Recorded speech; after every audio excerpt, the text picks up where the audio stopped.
ce mois de mai comme si c'était aujourd'hui. La voiture de mon père roulait à vitesse réduite. Une pluie battante se déversait sur l'aéroport Charles de Gaulle à Roissy. Mon impatience grandissait depuis notre départ de la maison. Ce séjour dans le Wyoming était une opportunité que je ne pouvais ignorer. Mon père, dont les parents étaient originaires de cet État, m'avait encouragé ou, plutôt, m'avait suggéré cette destination. Facile pour lui qui parlait l'anglais couramment. Incontestablement, je n'avais pas le même niveau que le sien. Je devais absolument lui prouver mes aptitudes à me perfectionner dans cette langue et que j'avais assez de caractère pour m'intégrer loin de la France. Ce séjour me permettrait certes d'enrichir mon anglais mais également de découvrir le pays de mes grands-parents, décédés non loin du ranch où je séjournerais. Je patientai dans la file d'enregistrement. Puis vint mon tour. Je tendis le coupon de vol à l'hôtesse, sur lequel il était inscrit « Vol Air France AF 636 ». Arrivé, Jackson Hole Airport, Wyoming, USA. Mon retour était prévu pour le 17 juin. À moi loin de mes parents, dans un pays inconnu, me procurait une certaine inquiétude mais également une immense excitation. À la sortie de l'aéroport de Jackson Hole et au milieu de tous ces voyageurs, j'étais perdu. Je cherchais anxieusement la personne qui était venue me récupérer. Il y avait beaucoup de monde. Mon angoisse augmentait de plus en plus. Les voix des passagers qui débarquaient emplissaient l'espace. Ce brouhaha m'étourdissait. Tous ces gens avaient un accent très prononcé et cela ne me rassurait pas. J'étais incapable de les comprendre. Puis, au milieu d'un groupe, je vis se détacher un écriteau sur lequel était inscrit mon nom. Ma tension retomba aussitôt. Je m'avançai vers cet homme vêtu d'un jean et d'une chemise à carreaux. Je m'approchai de mon chauffeur. « Hello, I am Rebecca Barton. » Il prit mon sac de voyage et le jeta sans ménagement dans le coffre. Je commençai à me demander si j'avais bien fait d'écouter mon père. Enfin, j'étais là maintenant. Mon but premier était de bien m'intégrer. Je regardais autour de moi. La majorité des hommes étaient habillés de la même manière, un jean, une chemise à carreaux et le fameux chapeau traditionnel des cow-boys. Je me glissai sur la banquette arrière du véhicule. Sans un mot, il démarra. Je me demandais si c'était de l'animosité à mon égard ou une simple réserve. Nous sortîmes de l'aéroport et traversâmes la ville. Au bout d'une trentaine de kilomètres, il s'engagea sur une route sinueuse qui serpentait au centre d'une vallée verdoyante à une altitude de 1900 mètres.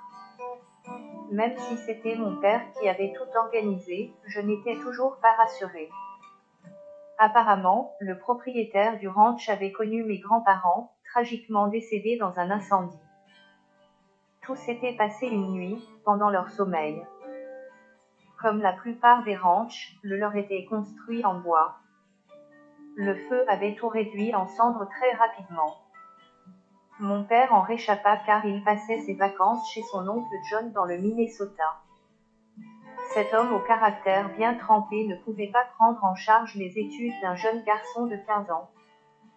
Mon père avait une sœur plus âgée qui vivait à Paris. Pendant toutes les années qui avaient suivi, elle s'était consacrée à subvenir aux besoins de son petit frère.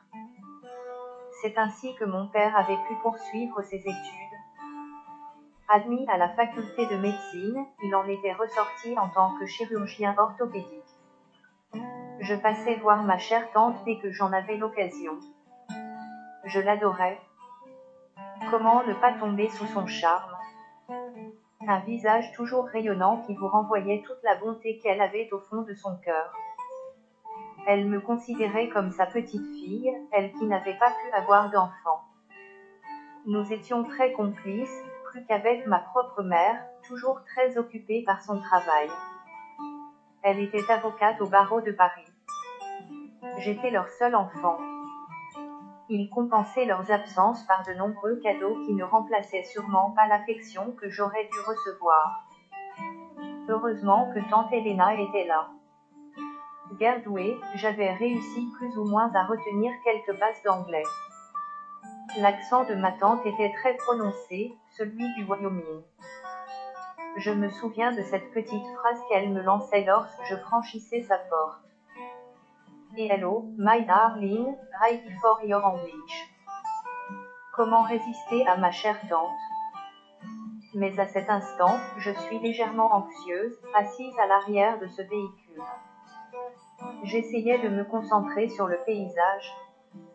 Au fil des kilomètres, je découvrais des montagnes d'une beauté naturelle rare.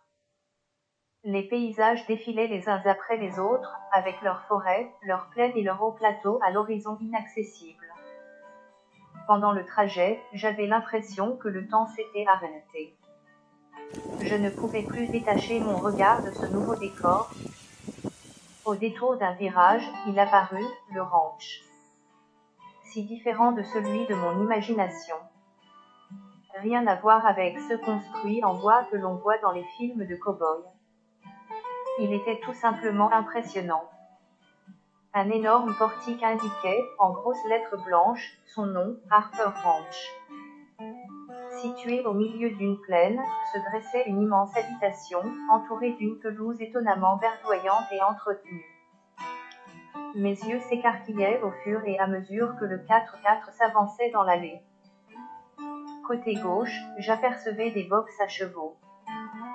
Côté droit, une immense piscine qui n'avait rien à envier à celle des grandes demeures hollywoodiennes. Mon chauffeur annonça mon arrivée par de longs coups de klaxon. Un groupe surgit immédiatement hors de la demeure. Mal à l'aise, j'essayai de me présenter. Ils arboraient tous de larges sourires. Mon accent devait être horrible, voire désopilant. Je sentais que mes joues s'enflammaient. Ils comprirent mon malaise et m'accueillirent aussitôt chaleureusement. Welcome to the Harper Ranch. Ma tension retomba. Mon appréhension s'évanouit. Thank you, I am Rebecca Barton. Tous se mirent à rire. Pourquoi m'étais-je présentée si ridiculement? Même si je n'étais pas douée, j'aurais pu dire autre chose que cette banale introduction. C'était évident que j'étais Rebecca Barton. Je me repris aussitôt. I am. Thank you for your welcome so warm. Je n'aurais jamais cru à cet instant que ma vie serait irrémédiablement plongée dans une tourmente loin de la France,